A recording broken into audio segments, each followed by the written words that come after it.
خدا کی قسم عرب کے مسلمان کسی کا احسان بھولا نہیں کرتے۔ الافی نے کہا، ہم دوستی کا حق ادا کریں گے، حق ادا نہ ہوا تو جانیں دے دیں گے، پھر کوئی ترکیب کرو اور میرے راجا کو اس دشمن سے بچاؤ۔ داہر نے مایوس اور ہارے ہوئے لہجے میں کہا، مجھے اطلاع ملی ہے کہ دشمن کے پاس ہاتھی ہیں جو بدمست ہیں، ان کی یلغار کو تو کوئی فوج برداشت کر ہی نہیں سکتی، ان کی چنگھاڑ سے ہی فوج پر دہشت طاری ہو جاتی ہے۔ کیا آپ لوگ ان ہاتھیوں سے مقابلے کی کوئی ترکیب سوچ سکتے ہیں؟ اے سندھ کے راجا، ایک بوڑھے عرب سردار نے کہا، آج سے 40 سال پہلے کے دن یاد کر، تو اس وقت چھوٹا ہوگا۔ فارس کے آتش پرستوں نے ہمارے ہاتھ کھائی ہوئی شکستوں سے تنگ آ کر قادسیہ کے میدان میں ہم سے فیصلہ کن جنگ لڑنے کے لیے اتنی فوج اتاری تھی جو شاید اس سے پہلے کسی لڑائی میں نہیں اتری تھی۔ آتش پرست ہاتھی لائے تھے، ہمارے لیے ہاتھی بالکل نئی اور بہت ہی خوفناک چیز تھی۔ میں اس وقت جوان تھا اور میں اس میدان میں لڑا تھا۔ اے سندھ کے راجا، تو شاید جانتا ہوگا کہ شاہ فارس کو یہ ہاتھی اس وقت کے سندھ کے راجا نے دیے تھے۔ یہ ہندوستان کے جنگی ہاتھی تھے۔ 40 سال گزر گئے ہیں لیکن ان ہاتھیوں کی چنگھاڑیں مجھے آج بھی سنائی دے رہی ہیں۔ ان ہاتھیوں نے ہماری فوج کو بہت نقصان پہنچایا تھا لیکن ہم نے ہاتھیوں کی سنڈیں کاٹ ڈالی تھی۔ کیا یہ کام آسان تھا؟ نہیں میرے بزرگ دوست، راجا داہر نے کہا، یہ کام آسان نہیں تھا۔ میں اس وقت چھوٹا تھا، مجھے ذرا بڑے ہو کر معلوم ہوا تھا کہ مسلمانوں نے قادسیہ کی جنگ میں فارسیوں کو بہت بری شکست دی ہے اور ہاتھیوں نے زخمی ہو کر اپنی فوج میں بھگدڑ مچا دی تھی۔ جنگ قادسیہ 14 ہجری میں لڑی گئی تھی۔ اس وقت شاہ فارس یزوگر تھا۔ اس نے مختلف ملکوں سے فوجی مدد یہ کہہ کر مانگی تھی کہ اسلام کے سیلاب کو روکا نہ گیا تو کوئی اور مذہب زندہ نہیں رہے گا اور سب مسلمانوں کے غلام ہوں گے۔ اس نے سندھ کے راجا سے بھی مدد مانگی تھی۔ سندھ کے راجا نے اسے اپنی فوج کی کچھ نفری دی تھی اور جو خطرناک چیز دی تھی وہ ہاتھی تھا۔ معلوم نہیں سندھ سے کتنے ہاتھی شاہ فارس کو دیے گئے تھے۔ ان میں راجا کا اپنا سفید ہاتھی بھی شامل تھا جو دراصل سفید نہیں بلکہ سفیدی مائل بھورا تھا۔ جنگ قادسیہ میں اس ہاتھی پر فارس کا مشہور سالار رستم سولر تھا۔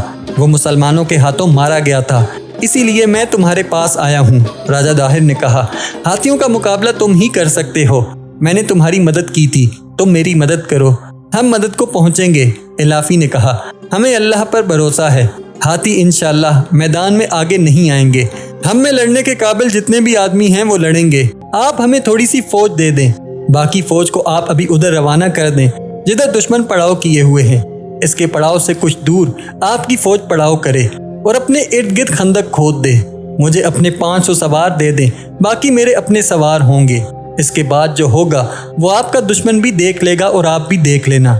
پھر جو ہوا وہ عرب کے مسلمانوں کی عسکری روایات کے عین مطابق ہوا۔ صرف سندھ کے راجا داہر اور اس کے دشمن ہی نے نہ دیکھا، تاریخ نے دیکھا اور آج تک تاریخ ساری دنیا کو دکھا رہی ہے۔ ہوا یہ کہ محمد حارث الافی کی چال کے مطابق راجا داہر نے اپنی فوج کے 500 سوار اس کے حوالے کر دیے۔ الافی نے ان میں مسلمان سوار شامل کر لیے۔ داہر کی فوج نے قلعے سے نکل کر کوچ کیا اور رمل کے راجا کی فوج کے پڑاؤ سے 3 میل دور خیمے گاڑ دیے اور خیمے گاہ کے ارد گرد خندق کھود لی۔ اس دوران الافی بھیس بدل کر اور 1-2 ساتھیوں کو ساتھ لے کر راجا داہر کے دشمن کی خیمہ گاہ تک گیا اور دیکھا کہ وہاں کتنی فوج ہے اور کیا کہاں ہے۔ یہ تو بہت بڑا لشکر تھا۔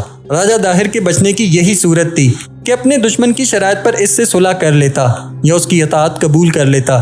رمل کے راجا نے داہر کی فوج پر توجہ مرکوز کر لی اور حملے کی تیاری کرنے لگا۔ اس نے دیکھا کہ داہر کی فوج اس کی فوج کے مقابلے میں کچھ بھی نہیں تو وہ بے فکر ہو گیا۔ اسے ایسا خطرہ نظر نہ آیا کہ راجا داہر کی فوج اس پر حملہ کر دے گی۔ ایک رات جب رمل کی فوج گہری نیند سوئی ہوئی تھی، الافی نے اپنے سواروں سے، جن میں سندھی اور عرب سوار شامل تھے، رمل کی خیمہ گاہ پر شب خون مارا اور خیموں کو آگ لگا دی۔ خیمہ گاہ میں بھگدڑ مچ گئی۔ دشمن کی فوج سوائے بھاگ نکلنے کے کچھ بھی نہیں کر سکتی تھی، لیکن الافی کا شب خون اتنا شدید اور تیز تھا کہ رمل کی فوج کے لیے بھاگنا بھی محال ہو گیا۔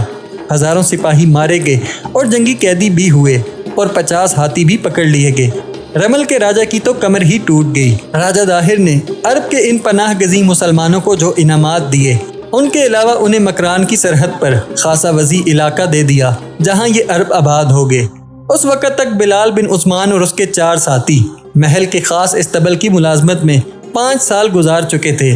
مائی رانی کی نظر کرم بلال پر ضرورت سے زیادہ تھی۔ وہ رسمی طور پر اپنے سگے بھائی کی بیوی تھی، لیکن اس کے در پردہ مراسم بلال کے ساتھ تھے۔ وہ جب شکار کے لیے جاتی تھی تو ان 5 اربوں کے ساتھ لے جاتی تھی۔ پھر وقت گزرتا گیا اور داہر کے راج کی سرحدیں پھیلتی چلی گئیں۔ پھیلتے پھیلتے سرحدیں ملتان تک جا پہنچی۔ سیستان اور کچھ علاقہ مکران کا بھی اس کی سرحدوں میں آ گیا، اور جنوب میں مالوا اور گجرات کاٹھیا واڑ کے علاقے بھی راجہ داہر کے زیر نگی ہوں گے۔ مائی رانی بڑھاپے میں داخل ہو گئی۔ بلال بن عثمان بھی بوڑھا ہونے لگا۔ وہ ایک دوسرے کو دیکھ کر جیتے تھے۔ راجہ داہر کی حکمرانی تو وسیع ہو گئی، لیکن اس کا ذہن تنگ ہو گیا۔ اس نے رعایت پر ظلم و تشدد شروع کر دیا۔ اس وقت داہر کے ملک میں بدھ مت کے پیروکار زیادہ تھے۔ داہر خود برہمن تھا، بدھ مت کے پیروکار جاٹ تھے، ان کی الگ تھلگ قوم تھی۔ داہر نے ان بدھوں کا جینا حرام کر دیا تھا، ان کی عبادت گاہوں کی بے حرمتی کرنے لگا۔ عرب کی اسلامی حکومت کے ساتھ بھی اس نے دشمنی پیدا کر لی تھی۔ جب حجاج بن یوسف عراق کا حاکم تھا، اس وقت راجہ داہر کی مجرمانہ اور معذرانہ کاروائیاں تیز ہو گئی تھیں۔ عرب سے جو باغی ادھر آتے تھے، داہر انہیں اپنے ہاں پناہ دیتا اور انہیں اسلامی حکومت کے خلاف بھڑکاتا رہتا تھا۔ حجاج بن یوسف کے دل میں انتقام کی آگ بھڑک اٹھی تھی۔ حجاج عادی سلطنت کا حاکم تھا اور وہ ظالمانہ حد تک سخت گیر تھا۔ اس کے ڈر سے کئی باغی عراق سے بھاگ کر سندھ میں آ گئے تھے، اور راجہ داہر نے انہیں نہ صرف پناہ دی تھی بلکہ انہیں اسلامی حکومت کے خلاف زمین دوست تخریبی کارروائیوں کے لیے تیار کرتا رہتا تھا۔ یہ وہ وقت تھا جب حجاج بن یوسف کا بھتیجا محمد بن قاسم فارس کا گورنر تھا، اور اس کا دارالسلطنت شیراز تھا۔ اس کی عمر 17 سال تھی، لیکن ذہنی لحاظ سے، فہم و فراست اور تدبر کے لحاظ سے وہ تجربہ کار اور منجے ہوئے ادھیڑ عمر آدمی سے زیادہ ذہین تھا۔ یہ ماں کی اور حجاج کی تعلیم و تربیت کا کرشمہ تھا۔ فارس کے کرد باغی جنگجو تھے۔ فارس کا شہنشاہ بھی ان کی باغیانہ سرگرمیوں کے آگے بے بس ہو گیا تھا۔ محمد بن قاسم نے پنے حرب و ضرب کی مہارت اور تدبر سے کردوں کو ایسی لگام ڈالی کہ کرد اس کے اشاروں پر ناچنے لگے تھے۔ اس سے پہلے محمد بن قاسم نے فارس کے ان علاقوں کو فتح کیا تھا جو ابھی سلطنت اسلامیہ میں شامل نہیں ہوئے تھے۔ اس وقت شیراز کو کوئی اہمیت حاصل نہیں تھی، یہ معمولی سی ایک چھاونی تھی۔ محمد بن قاسم نے تھوڑے سے عرصے میں کچھ علاقے فتح کیے، پھر کردوں کے بے حد خطرناک فتنے کو ختم کیا اور شیراز کو دارالسلطنت قرار دے کر اسے شہر بنانا شروع کر دیا۔ آج کے شیراز کی بنیاد محمد بن قاسم نے رکھی تھی، اور اپنی زندگی میں ہی اسے ایک بڑا اور ہر لحاظ سے اہم شہر بنا دیا تھا۔ اس یتیم اور کمسن مجاہد نے ابھی نقطہ عروج تک پہنچنا تھا۔ اس کا بڑا ہی سخت امتحان ابھی باقی تھا۔ عروج کی پہلی سیڑھی پر اس کا قدم اس وقت کے خلیفہ ولید بن عبد الملک نے اس روز رکھا تھا جس روز محمد بن قاسم نے سالانہ کھیلوں کے مقابلے میں خلیفہ کے بھائی سلیمان بن عبد الملک کو شکست دی تھی۔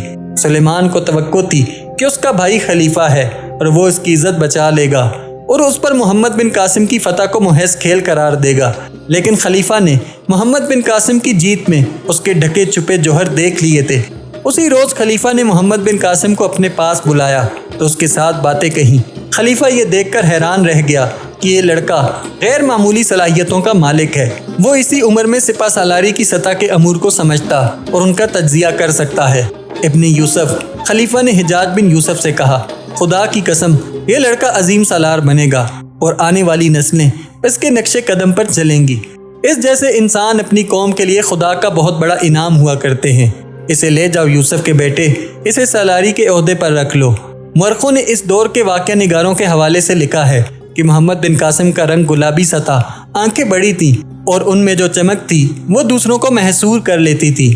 پیشانی چوڑی تھی، بازو سڈول اور لمبے تھے، جسم بھرا بھرا تھا اور آواز بھاری تھی۔ جسم میں روب اور جلال تھا، لیکن زبان شیریں تھی، چہرہ کھلا رہتا اور ہونٹوں پر تبسم رہتا تھا۔ محمد بن قاسم بصرہ آیا ہوا تھا، جہاں اس کا چچا حجاج حاکم تھا۔ محمد، حجاج نے کہا، مرنے سے پہلے میں اپنی ایک خواہش پوری کرنا چاہتا ہوں۔ کیسی خواہش چچا جان؟ محمد بن قاسم نے پوچھا۔ یہ ان خواہشوں میں سے ہے جو عزم بن جایا کرتی ہیں، حجاج نے کہا۔ میں سندھ کی راج دہانی کی اینٹ سے اینٹ بجا کر اس ملک کو خلافت اسلامیہ کے زیر نگی لانا چاہتا ہوں۔ مجھے یوں نظر آ رہا ہے جیسے میرا یہ عزم تم ہی پورا کرو گے۔ امیر المومنین کے حکم کی ضرورت ہے، محمد بن قاسم نے کہا۔ حکم لے دیں، میں آپ کا یہ عزم انشاءاللہ پورا کروں گا۔ یہی ایک رکاوٹ ہے، حجاج بن یوسف نے کہا۔ امیر المومنین ابھی اجازت نہیں دے رہا۔ میں اس کوشش میں ہوں کہ مجھے کوئی ایسا جواز مل جائے کہ میں امیر المومنین کو مجبور کر دوں کہ سندھ پر حملے کی اجازت دے دے۔ سندھ بلکہ ملک ہندوستان سے اسلام کے خلاف بہت بڑا فتنہ اٹھ رہا ہے۔ تمہارے اتالیق نے تمہیں بتایا ہوگا کہ جنگ قادسیہ میں سندھ کے راجہ نے فارسیوں کو اپنی فوج بھی دی تھی اور ہاتھی بھی دیے تھے۔ ہاں چچا جان،